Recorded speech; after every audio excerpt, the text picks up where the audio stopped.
नमस्कार। आज हम बिहार सरकार की एक बिल्कुल ताज़ा पहल पर बात करने वाले हैं, मुख्यमंत्री प्रतिज्ञा योजना। हमारे पास इसकी जो घोषणा हुई है और जो शुरुआती डिटेल्स आई हैं, उससे जुड़ी कुछ अहम जानकारी है। आज की इस चर्चा में हम कोशिश करेंगे कि इस योजना को मतलब थोड़ा गहराई से समझें कि ये है क्या असल में, इसका फ़ायदा कौन और कैसे उठा सकता है, और सबसे ज़रूरी, बिहार के युवाओं के लिए इसके क्या मायने हैं। तो चलिए इस पर ज़रा विस्तार से बात करते हैं। देखिए, ये योजना जहाँ तक समझ आ रहा है, बिहार के युवाओं के हुनर को, उनके स्किल्स को निखारने और उन्हें नौकरी के लिए आप कह सकते हैं ज़्यादा तैयार करने के इरादे से लाई गई है। जी। इसमें सिर्फ इंटर्नशिप की बात नहीं है, बल्कि कुछ आर्थिक मदद का भी इंतजाम है शायद। बिल्कुल, इसमें इंटर्नशिप तो है ही, साथ में आर्थिक सहायता भी है। तो शुरुआत करते हैं इसके नाम से, और ये कब आई। नाम थोड़ा लंबा है। CM Promotion of Readiness, Awareness and Technical Insights for Guiding Youth Advancement। छोटे में इसे CM प्रतिज्ञा कह रहे हैं, और मुख्यमंत्री नीतीश कुमार ने इसकी घोषणा 1 जुलाई 2025 को की थी। यही जानकारी है ना? जी हाँ, बिल्कुल सही। 1 जुलाई 2025 को घोषणा हुई। और देखिए, इस योजना का जो मुख्य लक्ष्य है वो ये है कि राज्य के जो युवा हैं उन्हें अच्छी प्रतिष्ठित कंपनियों में इंटर्नशिप करने का अवसर मिले। इससे उन्हें सिर्फ किताबी ज्ञान नहीं, बल्कि काम का जो असली अनुभव होता है, जैसे हम प्रैक्टिकल वर्क एक्सपीरियंस कहते हैं, वो मिल पाए।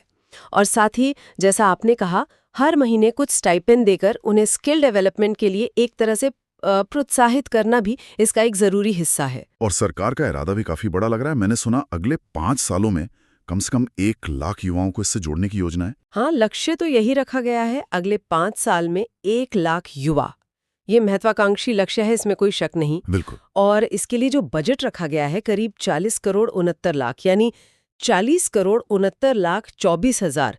ये रकम भी दिखाती है कि सरकार इसको लेकर गंभीर है। ये सिर्फ कोई छोटी मोटी पहल नहीं लगती, बल्कि बिहार में युवाओं के लिए रोजगार और स्किल डेवलपमेंट के अवसर बढ़ाने की एक बड़ी सोची समझी कोशिश नजर आ रही है। 1 लाख युवा और 40 करोड़ से ज्यादा का बजट, ये सुनने में तो काफी प्रभावशाली है। लेकिन यहाँ एक सवाल जो शायद कई लोगों के मन में आएगा, क्या बिहार का जो अभी का सिस्टम है, जैसे कि स्किलिंग सेंटर्स हैं, कंपनियों के साथ जो तालमेल है, वो इतने बड़े पैमाने पर इस योजना को संभालने के लिए तैयार है? क्योंकि अक्सर ऐसी बड़ी घोषणाओं के बाद अमल में चुनौतियां आती हैं। आपका सवाल बिल्कुल वाजिब है। देखिए, कोई भी नई और इतने बड़े स्केल की योजना हो, उसको लागू करने में चुनौतियां तो आती ही हैं। 1 लाख का आंकड़ा छूना कोई आसान काम नहीं है।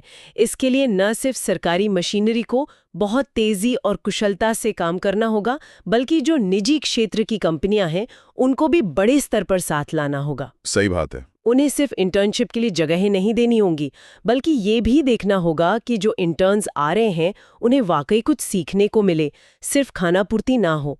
और हाँ, बजट का सही इस्तेमाल, सही लाभार्थी तक पहुंचना, ये सब भी अहम पहलू हैं जिन पर लगातार नजर रखनी होगी। शायद इसीलिए, जैसा हम आगे बात करेंगे, योजना को धीरे धीरे चरणबद्ध तरीके से लागू करने की बात कही गई है। ठीक है, ये बात बिल्कुल ध्यान में रखने वाली है। अच्छा, अब आते हैं उस चीज पर जो युवाओं के लिए शायद सबसे अहम है, स्टाइपेंड, यानी महीने के पैसे। इसमें कुछ अलग अलग स्लैब्स में है ना? जी हाँ, बिल्कुल।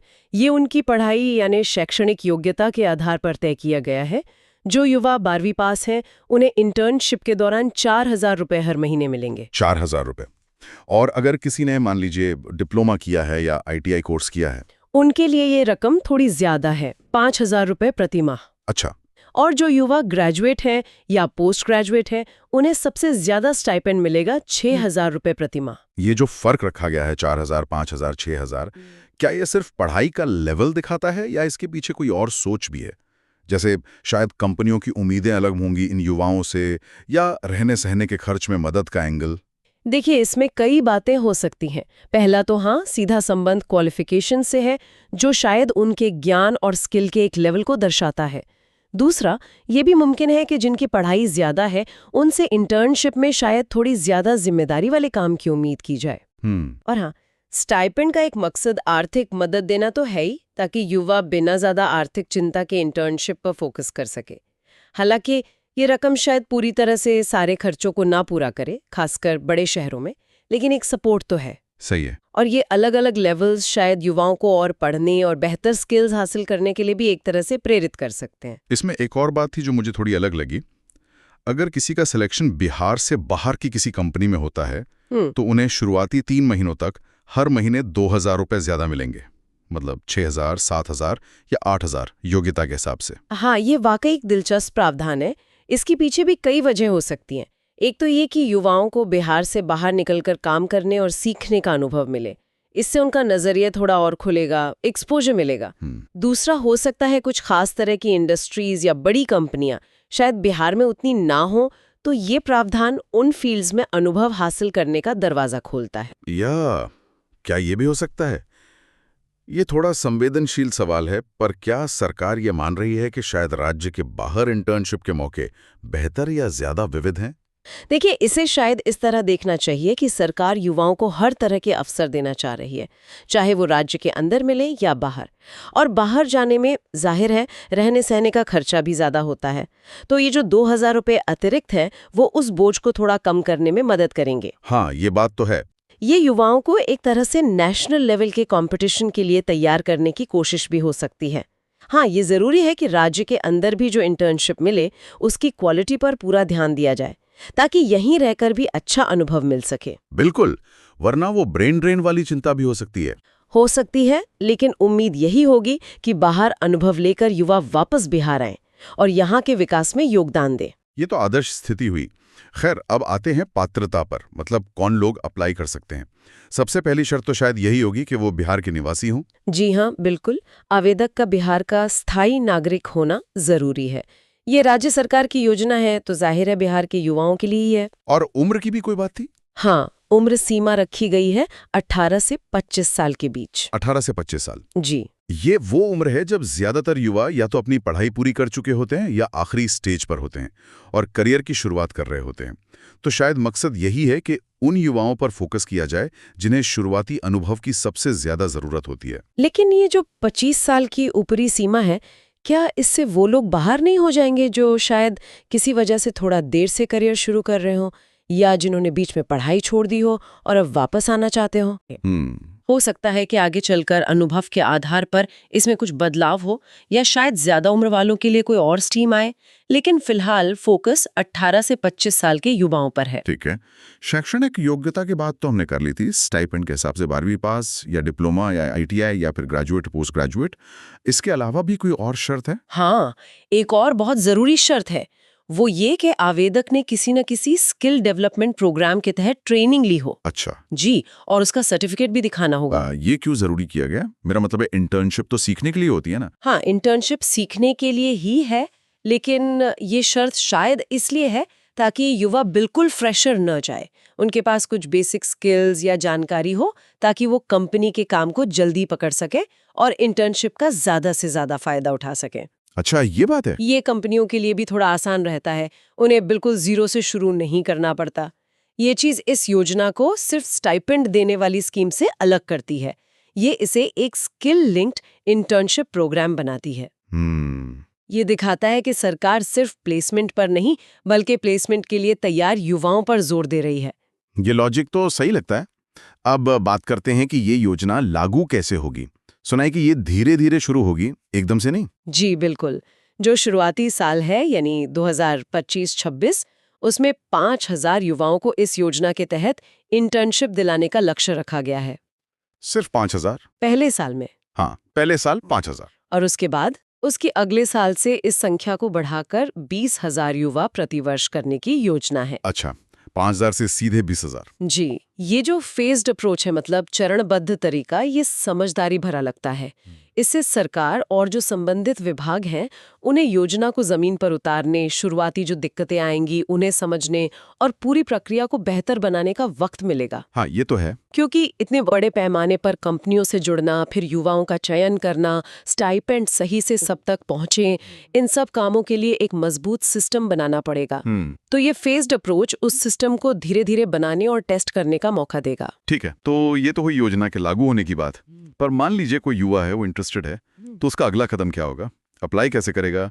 क्या दफ्तरों के चक्कर काटने पड़ेंगे? नहीं, अच्छी बात यह है कि पूरी प्रक्रिया ऑनलाइन रखने की बात है। ऑनलाइन? बढ़िया। हाँ, इसके लिए जो श्रम संसाधन विभाग है, लेबर रिसोर्सेज डिपार्टमेंट, वो एक खास वेब पोर्टल तैयार कर रहा है।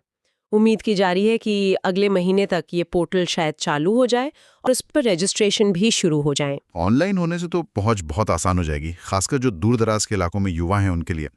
इस पोर्टल पर और क्या क्या होगा? देखिए, इस पोर्टल पर सिर्फ रजिस्ट्रेशन नहीं होगा, वहाँ उन सभी कंपनियों की लिस्ट भी होगी जो इस योजना के तहत इंटर्नशिप दे रही हैं। अच्छा। तो युवा अपनी पढ़ाई, अपने स्किल्स और अपनी रुचि के हिसाब से देख सकेंगे कि कौन सी कंपनी उनके लिए ठीक है और वहीं से वो सीधे अप्लाई भी कर पाएंगे। मतलब एक तरह का इंटर्नशिप मेला पर ऑनलाइन? हाँ, कुछ वैसा ही समझ लीजिए, एक सेंट्रलाइज्ड प्लेटफॉर्म। ये तो बढ़िया है कि युवाओं को चॉइस मिलेगी, लेकिन सिलेक्शन कैसे होगा? क्या सिर्फ अप्लाई कर देने से इंटर्नशिप पक्की? नहीं, ऐसा नहीं है। अप्लाई करने के बाद एक चयन प्रक्रिया होगी। इसके जो नियम है वो अभी पूरी तरह साफ नहीं है। कहा जा रहा है कि उन्हें अभी फाइनल किया जा रहा है।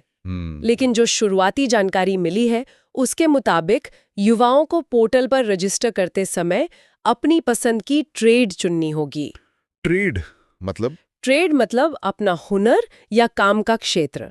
जैसे मान लीजिए किसी ने ITI में इलेक्ट्रिशियन का कोर्स किया है तो वो उसकी ट्रेड हो गई, या किसी ने कंप्यूटर साइंस पढ़ा है तो सॉफ्टवेयर डेवलपमेंट या IT सपोर्ट उसकी ट्रेड हो सकती है। मार्केटिंग, HR, ये सब भी ट्रेड्स हैं। अच्छा, मतलब अपना फील्ड चुनना होगा। जी, पोर्टल पर शायद अलग-अलग क्षेत्रों की लिस्ट होगी, उसमें से युवा अपनी योग्यता और रुचि के हिसाब से चुनेंगे। ठीक है, ट्रेड चुन लिया, फिर? उसके बाद ऐसा लगता है कि कंपनियां अपनी ज़रूरत के हिसाब से आवेदन देख पाएंगी और शायद सरकारी अधिकारी भी इस प्रोसेस में शामिल होंगे ताकि ये सुनिश्चित हो कि नियमों का पालन हो रहा है और योग्यता देखी जा रही है। फिर मिलकर एक लिस्ट तैयार की जाएगी चुने हुए उम्मीदवारों की। यहाँ ये देखना वाकई दिलचस्प होगा कि मैच मेकिंग कितनी अच्छी होती है। मतलब युवाओं के पास जो स्किल है और कंपनी को जिसकी जरूरत है, वो मेल कितना सटीक बैठता है। बिल्कुल। और यहीं पर वो सवाल फिर से आता है जो हमने पहले भी छुआ था, पारदर्शिता का। ऑनलाइन सिस्टम तो है, लेकिन ये कैसे पक्का होगा कि सिलेक्शन फेयर हो? क्या इसमें कोई गड़बड़ी, कोई भाई भतीजावाद की गुंजाइश नहीं रहेगी? ये चिंता बिल्कुल जायज़ है और बहुत ज़रूरी भी है। किसी भी सरकारी योजना में, खासकर जहां सिलेक्शन होना है, वहां पारदर्शिता और निष्पक्षता सबसे ज़्यादा मायने रखती है। उम्मीद तो यही करनी चाहिए कि सिलेक्शन का जो क्राइटेरिया होगा, जो मानदंड होंगे, वो बिल्कुल साफ-साफ बताए जाएंगे और पोर्टल पर उपलब्ध होंगे। हो सकता है मेरिट, पढ़ाई के नंबर, स्किल ट्रेनिंग का स्कोर, इन सब को आधार बनाया जाए। और एक अच्छी शिकायत निवारण प्रणाली, मतलब ग्रीवेंस रिड्रेसल मैकेनिज्म का होना भी बहुत जरूरी है। हाँ, बिल्कुल। ताकि अगर किसी युवा को लगे कि उसके साथ कुछ गलत हुआ है तो वो अपनी बात कहीं रख सके। ये योजना की कामयाबी और भरोसे के लिए बहुत जरूरी होगा। बिल्कुल सही कहा। अब आते हैं उन चीजों पर जो अप्लाई करते वक्त चाहिए होंगी। जरूरी दस्तावेज यानी डॉक्यूमेंट्स, क्या क्या लगेगा? हाँ, एक लिस्ट है जो युवाओं को तैयार रखनी चाहिए। सबसे पहले तो जाहिर है पहचान और पते के प्रूफ के लिए आधार कार्ड। आधार कार्ड, ठीक है। और क्योंकि ये बिहार की योजना है तो निवास प्रमाण पत्र यानी डोमिसाइल सर्टिफिकेट भी जरूरी होगा।